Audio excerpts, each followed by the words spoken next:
O mês de agosto que acabou, agora há pouco, né? Nós estamos no dia 2 de setembro, está começando só o mês de setembro, mas o mês de agosto terminou agora há pouco. E agosto foi o mês dedicado à promoção da atenção integral a gestantes, bebês, crianças pequenas e suas famílias. Isso aconteceu em todo o território nacional, instituído por lei. O mês da primeira infância é um convite à sociedade para olhar com mais cuidado, responsabilidade para os primeiros anos de vida, que é um período decisivo para o desenvolvimento humano. E uma coisa que chama muito a atenção quando a gente fala sobre isso é a questão do banco de leite humano que nós temos aqui na cidade de Taubaté, ainda passando por uma dificuldade muito grande, por uma crise financeira mesmo grande e crise também de falta de leite humano. Quer dizer, as pessoas precisam doar até para que as mamães que não têm leite possam dar de mamar para os seus filhos recém-nascidos. E a gente sabe que a primeira infância, que é compreendida entre o nascimento até os 6 anos de idade, é considerada uma das fases mais determinantes no desenvolvimento humano. Por isso que a gente vai conversar aqui na programação do nosso T7 em 2 tempos com a Daniela, ela que vai falar sobre todo esse processo, sobre tudo isso que a gente está abrindo aqui nessa situação envolvendo aí a importância da primeira infância para todos nós. A Daniela Cassiano, que é gerente de operações educacionais da FAS Educação e Tecnologia. Até antes da gente entrar nesse assunto envolvendo aí a primeira infância, as famílias com relação a essa situação, o que é o FAS Educação e Tecnologia? Daniela, por gentileza, boa tarde mais uma vez. Olá, Alexandre, boa tarde. É um prazer estar aqui com vocês. A FAS Educação e Tecnologia é uma empresa que atua com a gestão pública, né? Nós atuamos com uma empresa que atua com a gestão pública na oferta de serviços educacionais que envolvem a educação, desde a educação infantil, o ensino fundamental, todas as esferas da educação, com formação de professores, com o uso das tecnologias para a educação, diversas soluções envolvendo a área de educação, que abrangem professores, gestores escolares, alunos, famílias, comunidade. Então, é uma empresa que tem uma atuação bem abrangente na área educacional para a gestão pública. Perfeito. E como é que vocês trabalham nesse sentido desse desenvolvimento aí, desse trabalho tão importante que a gente estava comentando aqui agora há pouco, envolvendo aí a primeira infância? Claro que várias ações foram realizadas no mês de agosto, mas não é só o mês de agosto. Como a gente costuma dizer sempre aqui, né? Vem aí o outubro rosa. Não é só no mês de outubro que tem que se preocupar com câncer de mama. O novembro azul, não é só em novembro que a gente tem que se preocupar com câncer de próstata. Quer dizer, não é só no mês de agosto que a gente precisa se preocupar com essa primeira infância, né, Daniela? Correto, exato, Alexandre, isso mesmo. Na verdade, agosto, né? Agosto Verde é um marco para a primeira infância no Brasil. É um mês que foi instituído aí nos últimos 2 anos, lá em 2023, instituído uma lei específica, né, como um mês específico dedicado à primeira infância, mas no sentido de conscientizar a sociedade, né, sobre essa importância integral que abrange desde as gestantes, né, esse início se dá desde as gestantes até os bebês e as crianças pequenas e também as suas famílias, em detrimento à importância e à valorização da primeira infância no Brasil como um todo. Então, é apenas um marco, mas não significa que é somente nesse mês que a gente tem que dar a devida importância para a primeira infância, né? A primeira infância, ela é necessária em todos os momentos, então não existe ali um mês específico. Obviamente que agosto é o marco, mas em todos os momentos é necessário termos todo o cuidado, toda a atenção para a importância da primeira infância. E apesar da gente ter hoje uma lei instituída em 2023, é uma lei recente, nós estamos em 2025, quer dizer, é uma lei bastante recente, de 2 anos aí, que fala sobre a primeira infância. A gente ainda precisa ter alguns avanços. Eu comentava, por exemplo, aqui dessa situação envolvendo o banco de leite humano aqui da cidade de Taubaté, e eu estou vendo aqui no release que, além de gerente de operações educacionais na fase de Educação e Tecnologia, a Daniela é mestre em Educação pela Unital, aqui da nossa Universidade de Taubaté. E a gente fica sempre muito feliz quando a gente encontra aí esse pessoal que tem esse elo de ligação com a nossa Unital aqui em Taubaté. Mas é algo que a gente ainda precisa avançar com relação a marcos legais, a conquistas que precisam ser alcançadas nesse assunto, não é, Daniela? Sem dúvida nenhuma, né? O Brasil, ele avançou bastante, porém em ritmo ainda insuficiente, né? Insuficiente no que diz respeito principalmente a atingir as metas do Plano Nacional de Educação. Essas metas do Nacional de Educação que prevê, né, na verdade, para as creches, da faixa etária de 0 a 3 anos, a meta do Nacional de Educação até o final deste ano de 2025 foi instituído em 50% das crianças sendo atendidas nas creches. No entanto, até o presente momento, nós só atingimos 41% das crianças nessa faixa etária que tenham acesso devido às creches. Então, a gente avançamos, mas precisamos avançar ainda mais. Uma outra questão que também abrange a primeira infância são as crianças de 4 e 5 anos. Hoje, as crianças de 4 e 5 anos, o ensino é obrigatório, né, previsto na legislação nacional, previsto em lei. No entanto, hoje a gente ainda requer atenção e cuidado a mais de 330 mil crianças que ainda estão fora da escola nessa faixa etária obrigatória. Então, o Brasil só atingiu 94% das crianças de 4 e 5 anos. Então, a gente precisa avançar. Estamos avançando, mas, infelizmente, num ritmo insuficiente para cumprirmos essas metas que são estabelecidas pelo Plano Nacional de Educação. Perfeito. Agora, uma coisa que me chama a atenção, a gente está falando de primeira infância, quer dizer, aquelas crianças de 0 a 6 anos, e a partir dos 6 anos, a necessidade da criança ir para a escola. Mas antes, a criança também tem aí um cuidado todo especial. E quando a gente fala dessa questão envolvendo a primeira educação, que é tão importante na formação da criança também, a gente ainda está um pouco aquém daquilo que a gente tem como necessidade. A gente ainda vê crianças, por exemplo, que saem do infantil e vão para o ensino fundamental sem aquele processo mínimo de informação que possam desenvolver com relação àquela questão de saber fazer conta. Claro que a gente não vai exigir grandes contas da criança, mas pelo menos o básico de somar e subtrair. Então, é algo que a gente precisa trabalhar e trabalhar melhor nessa questão também, não é, Daniela? Quando a gente fala em primeira infância, né, Alexandre, a gente fala de uma fase que é a fase mais potente do desenvolvimento humano, né? É nessa fase que a criança se desenvolve mais e mais rápido. Então, é nesse período que se formam, de fato, as bases, né, do desenvolvimento cognitivo, do desenvolvimento físico, do desenvolvimento socioemocional. Só para vocês terem uma ideia, né, há estudos científicos que apontam que até os 6 anos de idade, o cérebro de uma criança realiza 1 milhão de conexões de sinapses, por segundo. E 90% das conexões cerebrais dessa criança são estabelecidas.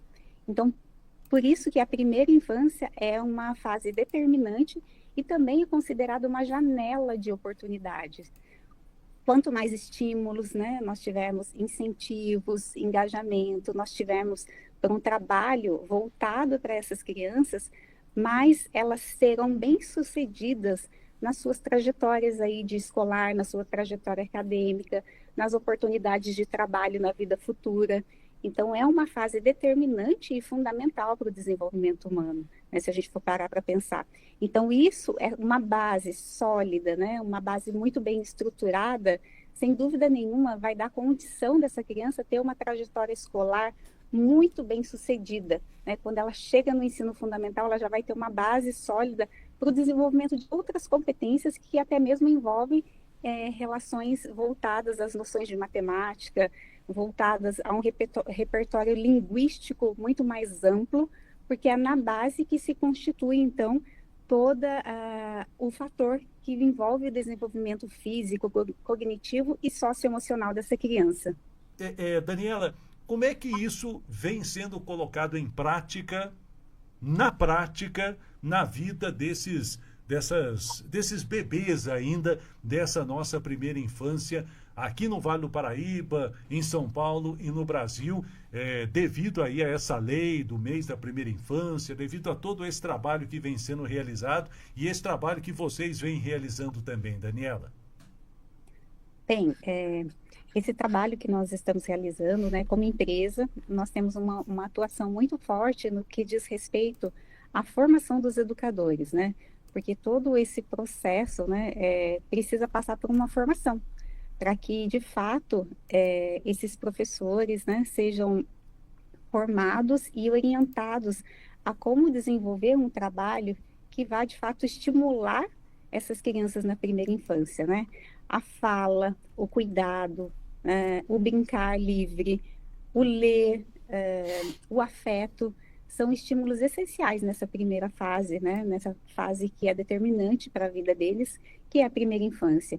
Então, como empresa, a nossa atuação se dá por meio da formação de educadores, nos quais nós realizamos encontros, né, com os educadores, para discutirmos essas pautas, para trazermos orientações, né, e para qualificar o trabalho desse educador lá na escola, né, o que ele deve fazer, como ele deve melhor conduzir esses momentos com as crianças, quais estímulos podem ser favorecidos nessa faixa etária.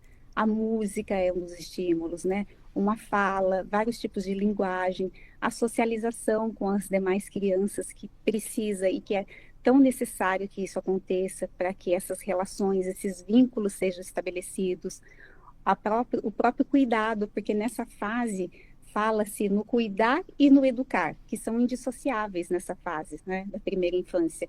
Então, o simples cuidar, que muitas pessoas podem pensar que é um simples cuidado, uma simples troca de fralda, é um educar também, é um cuidado e é um educar, né? Existe afeto, existe vínculo, existem estímulos que são dados para essas crianças nessa fase. Então, na formação de educadores, nós fazemos toda essa orientação junto aos professores para que eles saiam desses encontros e possam, de fato, colocar isso em prática junto às crianças das quais eles têm contato diário ali com essas crianças. É um momento de orientação, é um momento de troca entre eles, né? Então, nós levamos todo esse processo formativo para que esses educadores sejam mais preparados a como cuidar e educar, né, essas crianças para que eles tenham os melhores estímulos nessa fase que é determinante para a vida toda. Eu queria tocar num assunto com você que eu acho importante, porque hoje a gente está tendo um desenvolvimento maior, um trabalho maior e uma visualização, não é nem desenvolvimento nem trabalho, mas é uma visualização maior das crianças com autismo. Como é que está sendo feito o trabalho com as crianças com autismo hoje? São várias etapas, são vários níveis de autismo que a gente tem e a gente tem visto um desenvolvimento tão grande com relação a essas crianças. Esse trabalho entra também nessa fase da criança com autismo, Daniela? Sim, esse trabalho também faz parte, né? É o que a gente chama de educação inclusiva. Então, esses professores também são preparados e orientados a realizarem um trabalho que envolve a educação inclusiva, de modo que a gente possa fazer um trabalho que vá incluir todos os estudantes, todas as crianças, né, independente das suas dificuldades, independente das deficiências que eles venham a ter, dos transtornos que eles venham a ter. Então, todo esse cuidado, ele também faz parte das ações formativas que nós, como empresa, realizamos, né, junto aos professores. E existem também leis, hoje, do governo federal, que prioriza, né, e que determina esse trabalho voltado à educação inclusiva em todos os municípios e em todas as redes, sejam elas redes públicas ou redes privadas, que é necessário priorizar e ter esse olhar atento à educação inclusiva principalmente nessa faixa etária, principalmente na primeira infância, que é quando já demonstra, né, os primeiros sinais de que pode ter algum transtorno, de que essa criança pode ter alguma deficiência. Então é preciso um olhar também muito apurado desse educador e até mesmo dessa família para identificar, né, sinais também que possam vir a ser visualizados ali por essa convivência e que vão, de fato, propiciar um trabalho voltado à educação inclusiva, tanto nas escolas quanto nas famílias também, nas casas dessas crianças, e é um trabalho necessário e é um trabalho em conjunto, né? É um trabalho que precisa ser feito em parceria com a família e escola juntas nesse trabalho voltado às questões da educação inclusiva, no qual eles vão observar, né, constantemente os sinais dessas crianças. Então, crianças que podem ter alguma dificuldade motora, alguma dificuldade na própria linguagem, né? É uma fase em que inicia-se também o trabalho voltado para as linguagens, seja ela da fala, trabalhos voltados à questão motora. Se é identificado que essa criança ainda não consegue falar determinadas palavras, porque para cada ano existem marcos, né? Olha, essa criança já tem que estar falando palavras, em determinada fase em que essa criança já tem que falar muito bem uma frase, né?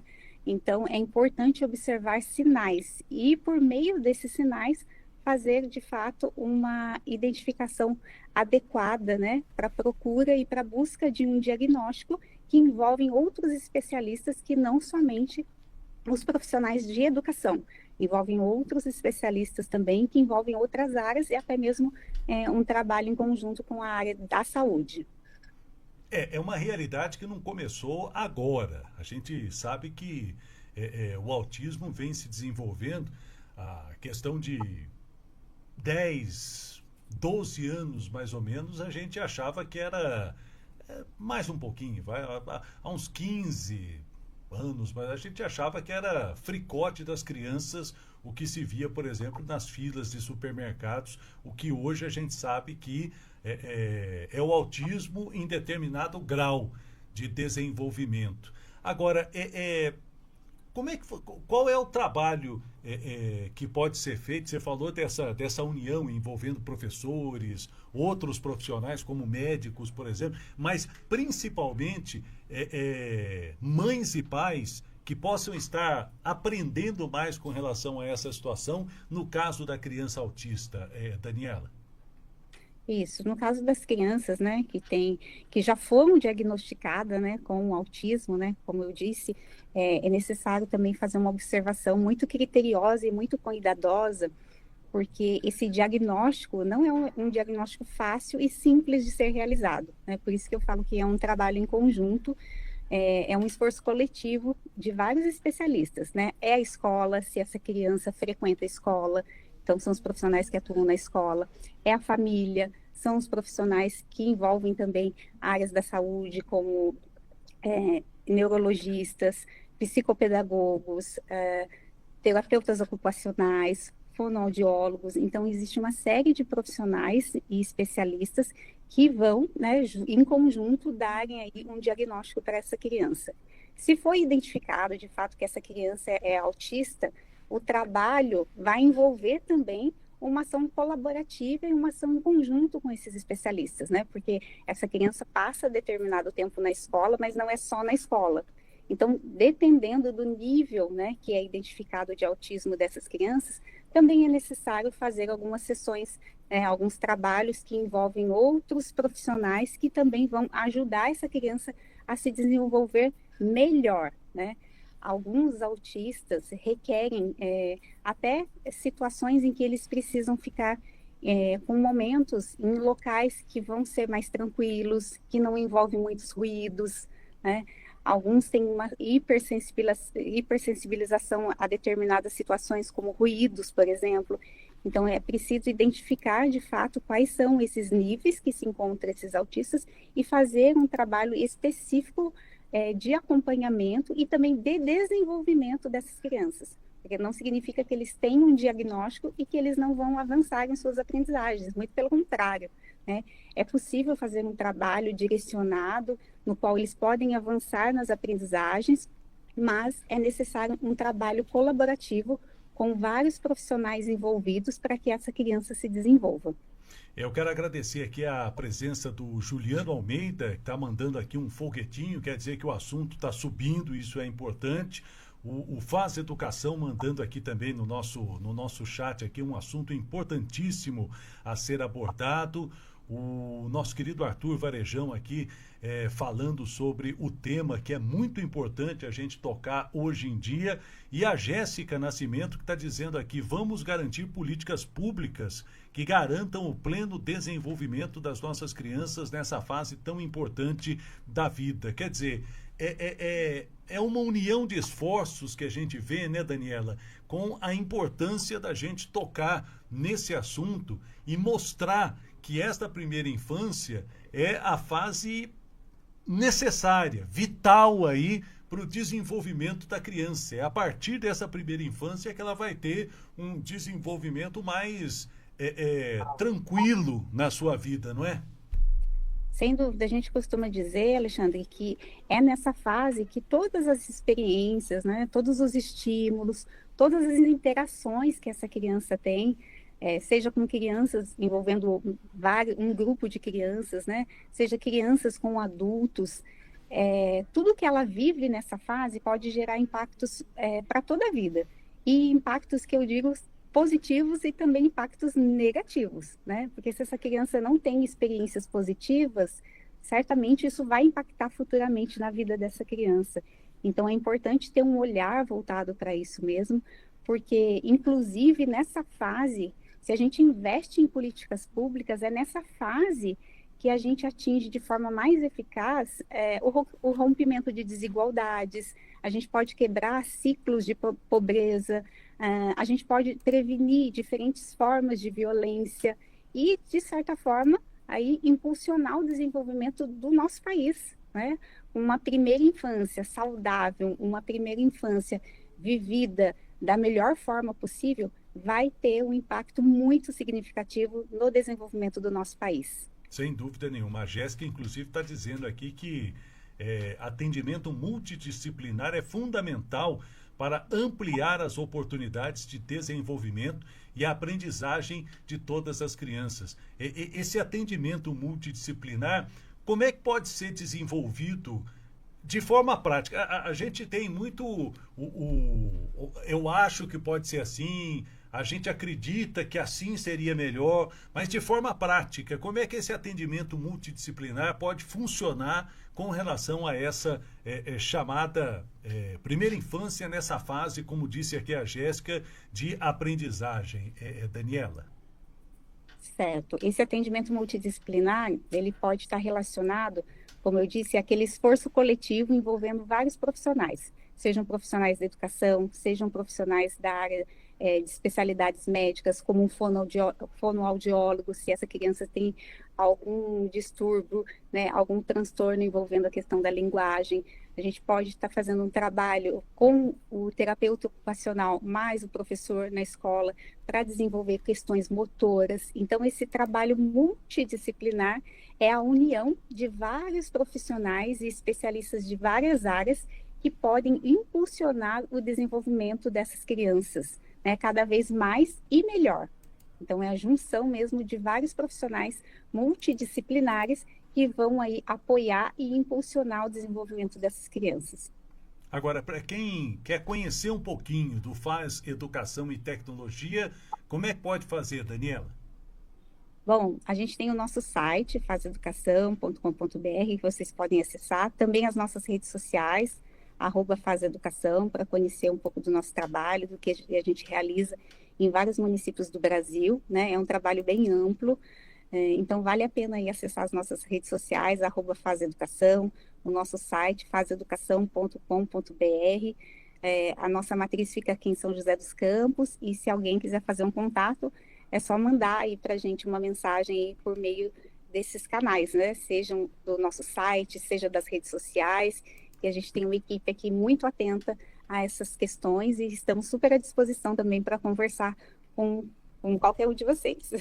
o Faz Educação, a gente conversa com as pessoas online, a gente não sabe onde as pessoas. Você está aqui na região do Vale do Paraíba ou não, Daniela? Sim, a nossa empresa, a matriz da nossa empresa fica aqui em São José dos Campos. Ah, São José, sem dúvida nenhuma. E a gente tem aí em São José um trabalho importante. Eu tenho visto um desenvolvimento bom do trabalho de educação que é feito pela prefeitura com relação a essa questão das creches, principalmente aí, um trabalho decente que tem sido feito aí pelo prefeito Anderson, pelo secretário de Educação aí da cidade de São José dos Campos. Mas isso tem se estendido também pelo Vale do Paraíba, pelo estado de São Paulo, Daniela? Sim, sim, a nossa atuação, ela como a gente costuma dizer aqui, em âmbito nacional. A nossa atuação, a atuação da empresa Faz Educação. De fato, São José dos Campos é um dos destaques aí em educação no Brasil, mas a gente tem muitos municípios avançando também com excelentes políticas públicas para pensar nesse desenvolvimento da infância, impactando aí o presente e o futuro do nosso país. Então, a gente tem muitos municípios com excelentes iniciativas que apoiam mesmo, que levantam a bandeira da primeira infância, que é de fato para a vida toda. Então, é um trabalho bem amplo e a Faz Educação aí está em vários municípios do Brasil. Vocês têm contatos com outros órgãos que trabalham com educação? A gente tem aí vários órgãos que buscam, né, fazer com que a educação do Brasil saia dessa. A gente vive patinando, a gente vive ali, a gente não consegue sair do lugar com relação à educação. Eu digo muito claro aqui, eu já falei várias vezes aqui, que a gente no Brasil hoje precisa mudar o sentido da nossa educação. A criança que vai para a escola hoje, não é só a criança, o jovem, o adolescente que vai para a escola, vai para o ensino fundamental, vai para o ensino médio, vai para uma faculdade. Faculdade é mais difícil, né? Mas mais o ensino médio e fundamental precisa de uma mudança técnica, teórica, envolvendo essa questão de não é mais aquele ensino antigo do meu tempo, por exemplo, quando aí em São José dos Campos, eu acho que você conhece o Colégio Nossa Senhora Aparecida, ali na Coronel Zé Monteiro, que Sim, conheço. uma escola importante das irmãs, né? Bem tradicional. É tradicional, mas a escola cresceu muito. Na minha época era pequena, ao lado do Asilo Santo Antônio, ali em São José dos Campos. Mas me lembro, por exemplo, da professora Lourdes, que a gente tinha de português, que era uma coisa assim sensacional. Ela aparecia na saída da sala dos professores, era um Deus nos acuda para você sentar no seu lugar, porque você sabia que o negócio era complicado. Paulo, Marlene, gente tão boa que trabalhou aí no Colégio Nossa Senhora Aparecida, professores do Colégio Nossa Senhora Aparecida, a irmã Conceição, que foi diretora do colégio. Bom, isso são reminiscências, né? Isso são reminiscências da minha época no Colégio Nossa Senhora Aparecida. Mas era muito diferente. Hoje a gente precisa integrar mais o aluno com essa interação que nós temos, envolvendo tecnologia, envolvendo a internet, robótica. Quer dizer, as aulas, até para criança pequenininha, precisa ser mais interessante, né, Daniela? Sem dúvida nenhuma, né? Hoje a gente parte aí de um movimento muito importante e que precisa, de fato, transcender, né, a questão do ensino, né? A gente tem aí hoje, fala-se muito na questão de metodologias ativas para colocar esse estudante mesmo no centro do processo de ensino-aprendizagem, né? Que as ações desse estudante junto ao professor se tornem, de fato, muito mais ativas do que passivas, como anteriormente era, né? O estudante sentava numa mesa, um olhando para a nuca do outro, né, enfileirado, e o professor era só aquele que falava, e os estudantes simplesmente estavam ali, muitos, totalmente, né, não tinham ciência do que estava ali, como estava ali, porque estavam ali, no sentido de que hoje é preciso ter um olhar para que esse professor, olhando mesmo para diferentes perfis de alunos que nós temos hoje, né? E todos nós sabemos que cada um de nós aprende de uma forma diferente, né? Alguns vão aprender ouvindo, outros vão aprender lendo, vão aprender, né, simplesmente fazendo anotações. Então, existem perfis de alunos diferentes E na educação, ela precisa se adequar a essas situações também. Então, hoje, é muito importante que se prepare, né, esses estudantes para esse mundo do trabalho, para essas habilidades tão faladas, né, as habilidades do século XXI, que envolve a comunicação, que envolve o pensamento crítico, que envolve resolução de problemas.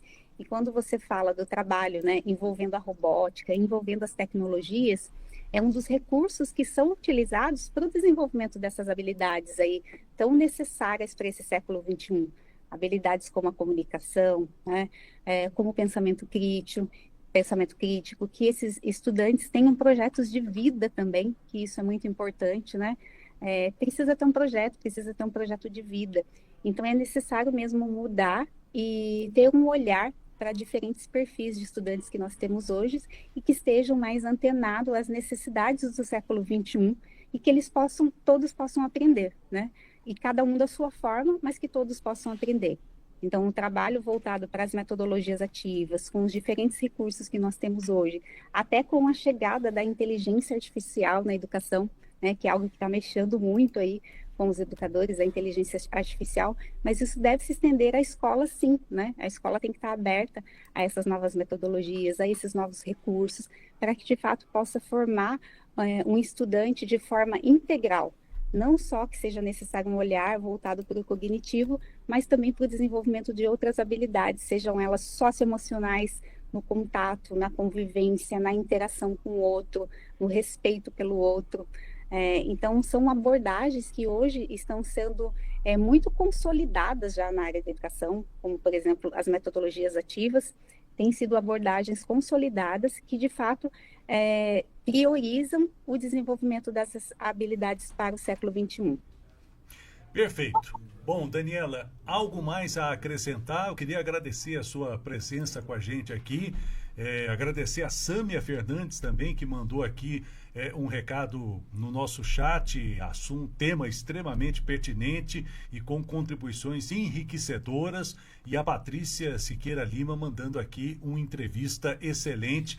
E claro que quem ajuda muito é a entrevistada, que tem um conhecimento bastante grande com relação a essa situação. Algo mais a acrescentar, Daniela? Então, eu queria deixar aqui, né, uma frase que a gente tem escutado bastante, principalmente aí desse mês de agosto, né, que terminou recentemente, que de fato a primeira infância é para toda a vida. Então, investir na primeira infância é investir no hoje e no amanhã de todos nós. Perfeito. Daniela Cassiano, muito obrigado pela sua participação aqui. A gente fica muito feliz desse trabalho que você realiza, junto com uma equipe, né, Daniela? Tem mais gente trabalhando com você, né?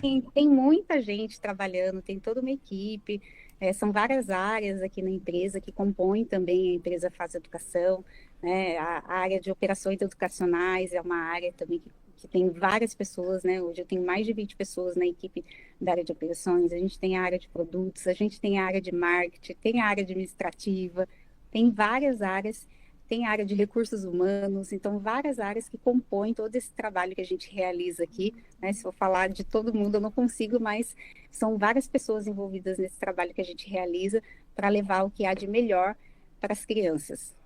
Sem dúvida. Obrigado, bom trabalho e até uma próxima oportunidade conversando com a gente aqui, viu? Eu que agradeço. Obrigado. A Daniela Cassiano, então, conversando com a gente, trazendo informações importantes aí desse trabalho que o Faz Educação e Tecnologia realiza daqui do Vale do Paraíba para o nosso estado de São Paulo e também para o nosso Brasil.